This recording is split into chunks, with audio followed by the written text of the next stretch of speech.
Hello and welcome to the PhD Life Raft podcast. I'm Emma Baginski and today I'm talking to the amazing Alex Soojung-Kim Pang. This is the second time that Alex has been on the podcast, and this time we are focusing on his book, Shorter, How Working Less Will Revolutionise the Way Your Company Gets Things Done. And when I say company, we're thinking about you as CEO of your PhD and how you might adopt new methods and models of working to be really productive, but also maintain a sense of perspective on your PhD and a healthy work-life blend. So I do hope you enjoy this episode.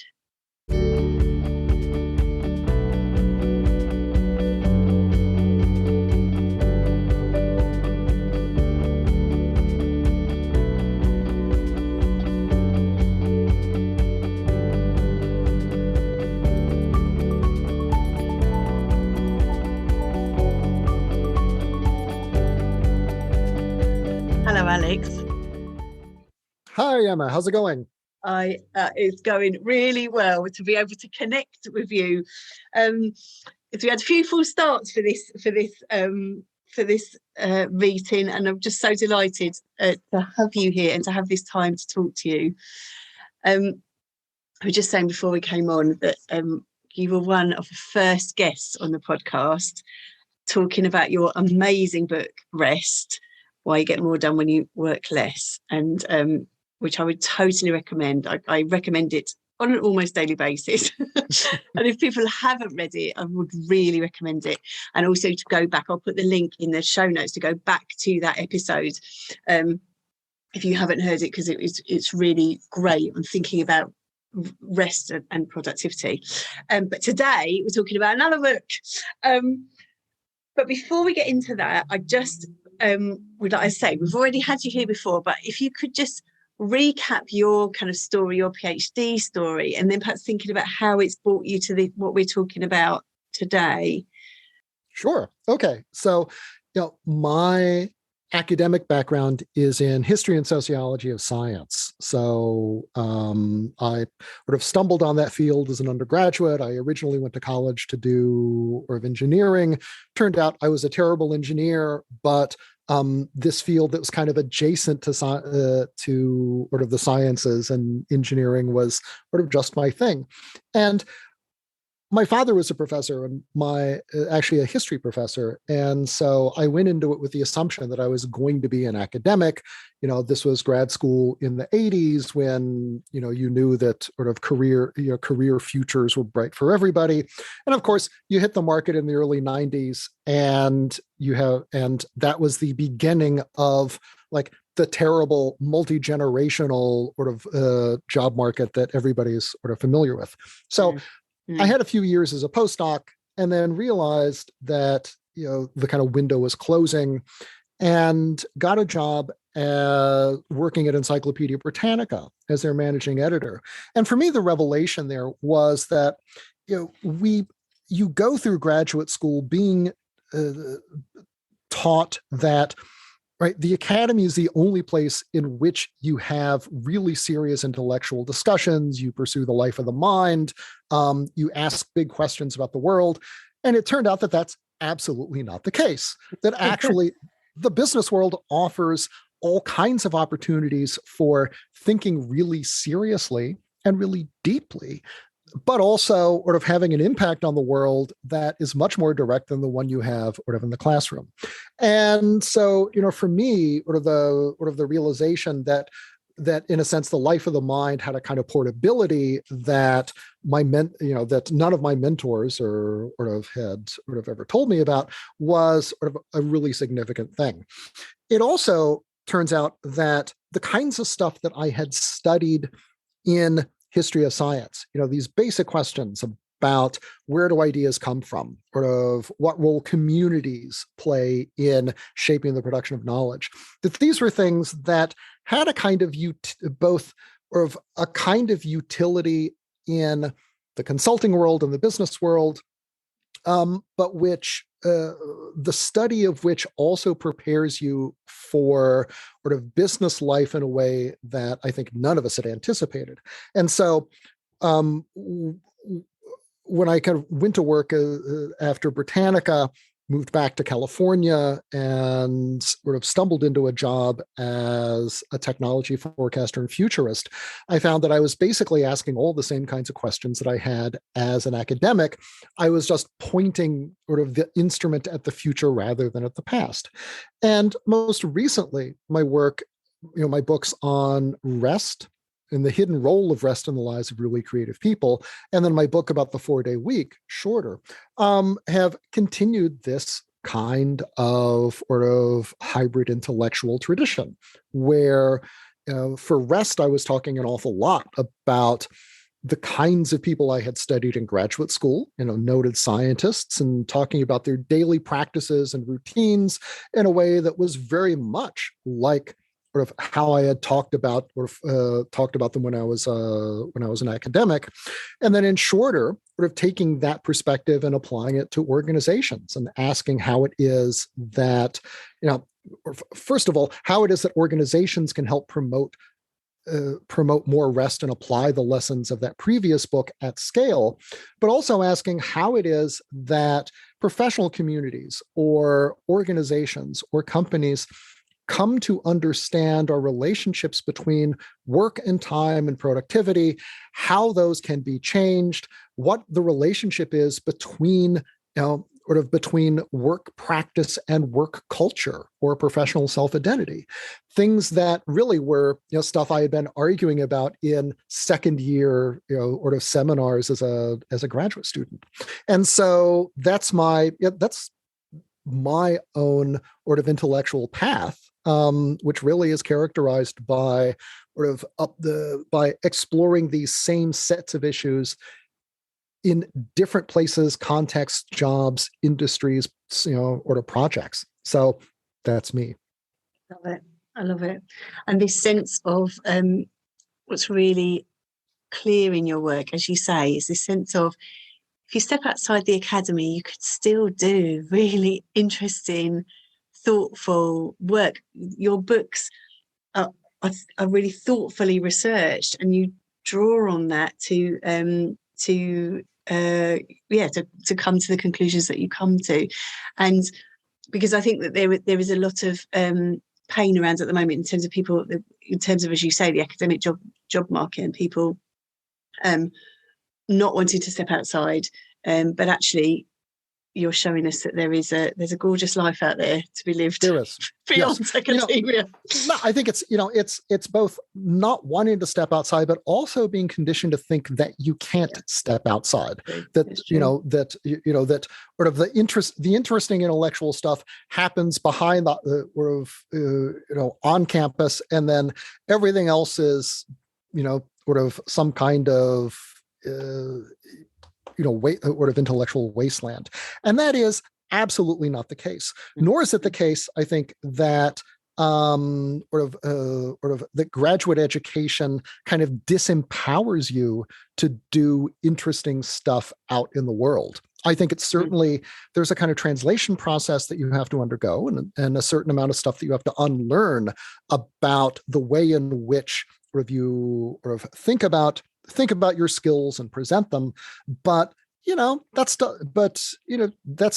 stuff any person can learn. Yes, and I think this question then of where do ideas come from? You're saying that question has been a kind of recurring theme for you, and diving into this book that we're going to talk about today, this shorter, which is around the 4-day week. But what you're doing here is you're questioning the kind of traditional work patterns that have now been set up, and I often talk to PhD students and say, well, you're the CEO of your PhD. You get to decide how you're going to work, and then people often fall into that 40-hour a week pattern because they think that is how you should go to work.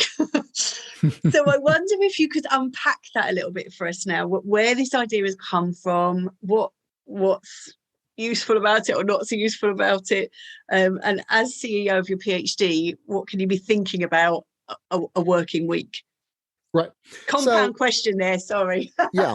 No, I think that for sort of, for academics, particularly for graduate students, I think that the challenge is that you are not just learning a field or sort of engaging in a particular piece of research. You're also learning how to be, right? You're learning how to be an academic, a scholar, and part of that is demonstrating adherence to a set of sort of social norms and cultural practices that both mark you as different from sort of the rest of the world and similar to your peers. And I think that that the idea that you should, and let's face it, often in graduate school, workloads are pretty substantial, right? Your learning curve is at times really steep, and you are constantly confronted with new kinds of things that you have to learn and figure out how to do, whether it is getting through a book a week in each of 4 classes, whether it is learning how to give conference talks, learning how to put together, how to study for sort of your qualifying exams, learning how to write a dissertation. This stuff is pretty nonstop. I think that the challenge that we face is that our colleagues and our peers and our advisors tend to communicate to us a version of what we are taught by sort of by all of modern society, which is that not only is it a kind of prerequisite for doing good work, but it's also a way of expressing your sort of passion, your love of your company, or in this case, sort of discipline, to do extraordinarily long hours, and that if as there have been innumerable Twitter storms over one professor or another declaring that nobody who does fewer than 80 hours a week is ever going to change the world or get a tenure track job. And the problem with this is that it is actually counterproductive, and leads to worse, not better work, and is likely to shorten your career. But it's a very good ideology if you're a department head and you're trying to extract more labor out of sort of your faculty and your students. What I found in REST was that when you look at the lives of incredibly prolific and important people, right? People like famous composers or Charles Darwin or Heisenberg or such, you find that these are people that they actually labored about 4 or 5 fairly intensive hours a day. And they all follow a fairly common pattern, which is that, rather than working extraordinarily long hours, burning the midnight oil, what they do is that they work, in a sense, they work fewer hours, but try and make those hours as intensive as possible, right? Minimum number of distractions, they're working at times of day when they are best able to concentrate and be creative, which often tends to be very early in the morning, even for those of us who are night owls.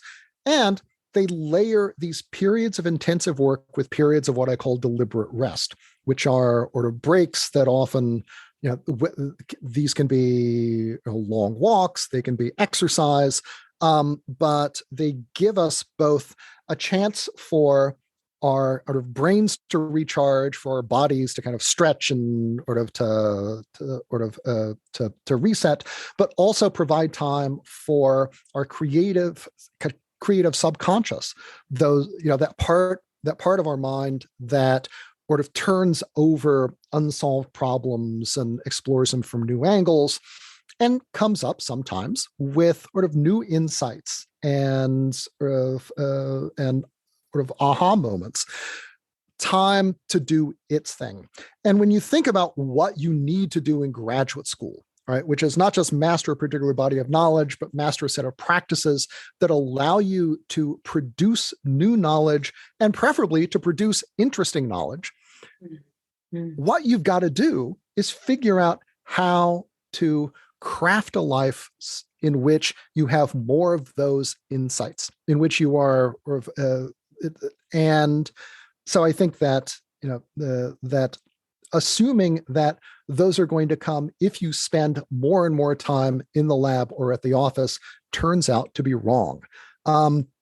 Amos Tversky, one of the creators of behavioral economics, said people waste years because they don't waste hours. And what he meant by that was, he knew very smart colleagues who pursued research that was, kind of interesting, but not world-changing, because they didn't take the time to do stuff like go on long walks with colleagues and really kind of hash out new ideas, or take the time to suspend judgment about what seemed like a crazy idea and ask, okay, what if this actually is true? Right? What follows from that? How could we figure that? How could we know if that was the case? What would we learn if it turned out to be so? And for him, taking those hours meant that he spent his years far more productively than he would have otherwise. And the lives of creative people, when you dive into them, I think show us that what we should all be shooting for is figuring out how to craft days and craft lives that feature both periods of intensive work, but also periods of deliberate rest.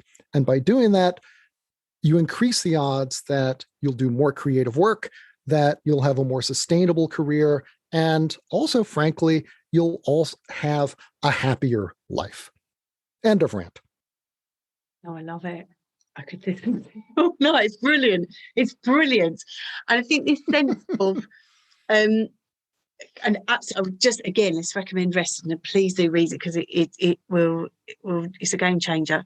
But this sense of embracing a different model of working, and that the PhD gives you an opportunity to do that, to embrace a different model of working and really attend to your own rhythms, I think is such an invitation, which is, as you say, is kind of frightening to embrace because it's very different. It feels kind of countercultural.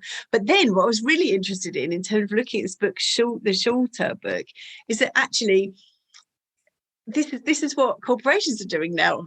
This is what you're saying in this book, is that people, they're saying, right, well, let's do condensed working. Let's do 4-day weeks, because actually we can get more done in less time.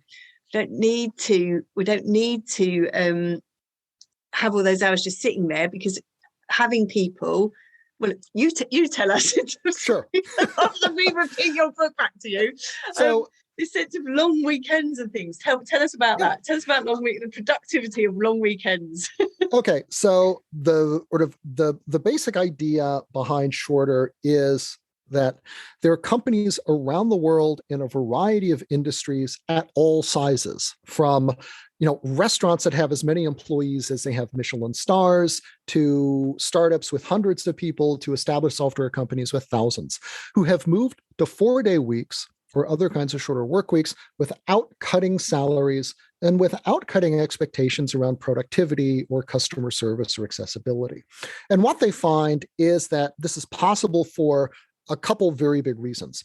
One is that when you look at the amount of time that companies waste in unnecessary meetings, in outmoded practices, in poorly used technology and self-distraction, the average knowledge worker loses between 2 and 4 hours of productive time every day.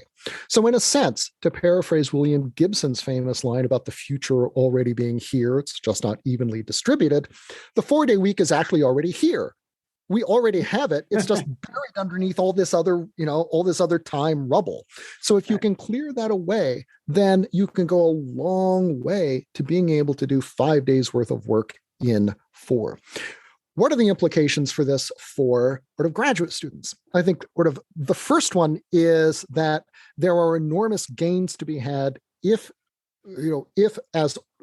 if you are mindful about how you spend your time, and in particular about the social norms around which sort of time is allocated and consumed. So, I think meetings are a great example of this, that most companies will take, hour-long meetings and turn them into 10-minute stand-ups that have clear agendas, that are thoughtful about who needs to be in the room and who doesn't, and will have do the other things that everyone knows meetings really ought to feature, but all too often don't. One of the important things, though, is that you need buy-in from everybody in order to make meetings short and successful. And more broadly, in order to make a shorter work week something that really works, it is incredibly powerful if you can do it with other people rather than doing it alone. And so, thing number one, is that it turns out that that if you can implement these practices, if you can solve this problem with other people, the results are much more enduring than they are if you're doing it just by yourself.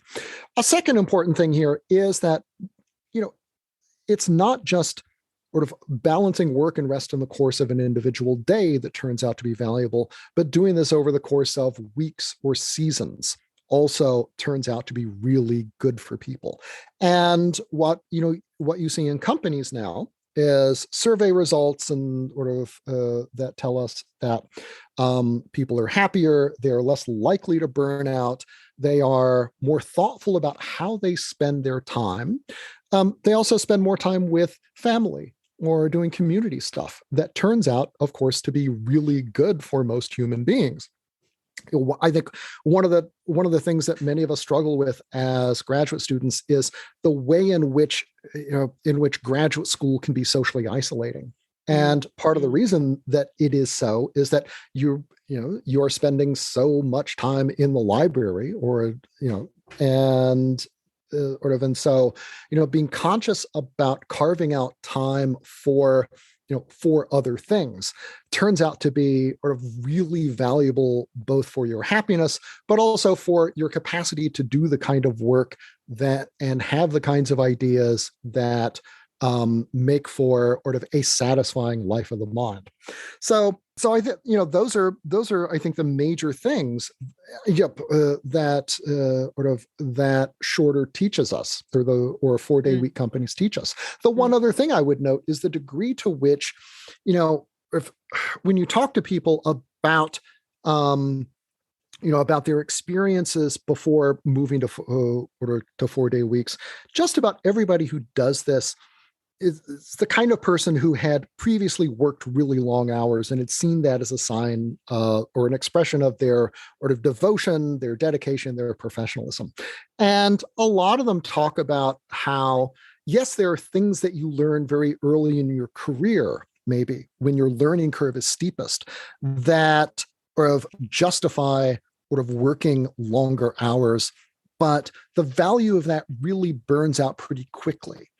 But the habit is one that turns out to be super hard to break. And that, as the philosopher Byung-Chul Han says, that we engage in regimes of self-surveillance and self-exploitation. And that one of the great discoveries of the modern corporation, and unfortunately the modern university, is that you can get a lot more work out of people if you can get them to exploit yourselves than you ever could get from them through formal regimes of exploitation. So getting people to self-flagellate rather than to crack the whip on them is infinitely more powerful, more flexible, and harder for people to escape. But the good news is it is possible to do so. And once you have done so, you can do much better work and have a much better life. And we just need to be with that for a minute. So this sense of, where are you? Who's giving you the work model? What are you adopting? And actually, there are other models out there which are incredibly productive and also serve you, as you say, as a human being. Yes. Love it. And I would point out that, very often we learn these models from our mentors or from, sort of from faculty who are performative, flamboyantly performative about how overworked and in demand and stressed they are. And, oh my God, I have so many papers to grade, et cetera, et cetera, et cetera. And this is a variant of what you see in every corporation today. But the reality is that there are many, many quieter examples of people who actually figure out how to, number one, manage their time much more effectively and ruthlessly. Flexibility, we often confuse time flexibility with a complete absence of time planning. And in a sense, if you treat flexibility that way, what you lose is the flexibility of time because it just kind of evaporates. But who are models for doing good work and having good lives without burning out and without becoming either misanthropes or so super specialized that they end up becoming becoming experts in very straitened kinds of subspecialties, and therefore again kind of erode their own erode the life of the mind as they practice it and live it. It's not just those people, the ones who are super busy, who are available as models for us. In fact, there are lots of others who can show us better ways of work if we just kind of take notice of them. I think there's such a toxic culture at the moment in academia, and people are under such incredible pressure. And I think it is really important to be thoughtful about how you're treating yourself, in that.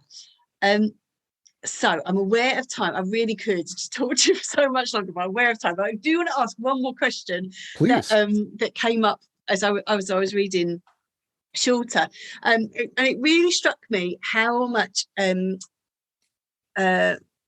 value the corporations that you were talking about, the organisations that you were talking about, place on kind of professional development for the staff. And I was kind of just working with this metaphor of the CEO of PhD and thinking about professional development for PhD students and PhD researchers, like how are they doing that for themselves? But I wonder if you could just unpack a little bit more this idea of professional development and what it does and when it happens. Sure. So I think that lots of companies who move to 4-day weeks are working in fields in which knowledge moves quickly, right? You're talking about like software development, advertising agencies, et cetera. And so there's a lot of stuff that happens within those fields that's important to keep track of.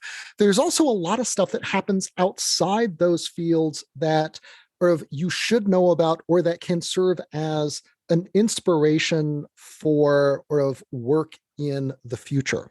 And so what these companies tend to do actually is to take a fairly broad view of professional development, that it's not just about learning another programming language or keeping up with issues of ad week, but they also, but bosses often are very conscious about encouraging people to do stuff that doesn't have obvious payoff now, but which might be super valuable in the future. And this can be anything from, going to gallery openings to at one company taking improv classes. And so I think that, if there is one thing that I would encourage on the part of graduate students, it is to take the perspective that professional development is not just something that happens in the classroom and the library and the laboratory, right? It's not just expressed in terms of the number of pages that you're able to crank out per day, but that virtually anything that you do that you enjoy that allows you to develop new kinds of skills, that allows you to exercise sort of that, particularly things that are different from your work, but offer some of the same kinds of rewards that you find in your working life at its best. Those are things that actually are really, really worth cultivating and developing, because they can provide both a source of rejuvenation, occasionally a source of sort of solace, but also provide a degree of perspective that turns out to be extremely valuable in long and challenging careers. So just really quickly, there was a lovely study that was done, a longitudinal study of Southern California scientists starting in the late 1950s by a UCLA psychologist named Bernice Eiduson. And she gave personality tests and to 50 young PhDs starting, I think, in 1956 or 57. Went back and continued testing them for, the next 30 years or so, and found it turned out no difference between the IQs or psychological profiles of like the people who turned into Nobel Prize winners and holders of chairs. And the second group whose careers were kind of, perfectly fine, but utterly undistinguished. Eventually, though, what one of her students discovered was the big difference between the high performers and the low performers was that the high performers had hobbies and sports. Donald Cram, the organic chemist who won a Nobel Prize, I think in the 1980s, for example, was a really serious surfer. And he talked about how surfing was both an escape from science, but in a way was kind of like science. And that, all of the high performers had these kinds of serious hobbies. And it both gave them a kind of psychological release. It forced them to be a lot more ruthless in their time. But that in turn created a sense that they actually had time both for sort of their regular work, for their hobbies, and for kind of exploration time. And the low performing group, in contrast, was the one that talked about how stressed out and time pressed they were. And so I think that the two big takeaways from that are, number one, have a sport and hobby, and number two, that that kind of time pressure turns out to be something that is very, very subjective. Right? The amount of time that you have is the amount of time that you create. And one of the ways in which to create more time for serious work, for serious thinking, is to have and maintain a life that is actually more balanced, that has more things going on in it that you attend to and you take seriously, rather than to craft a life in which all you're doing is science or scholarship. End of second rant. No, this just encourages a perspective, a different perspective, which could be truly productive, really permission giving, but also could really change people's relationship with their PhD work, but also with themselves. Read the books, people. Listen to Emma. She knows what she's talking about. Yeah, no money has changed hands, I promise you. Right.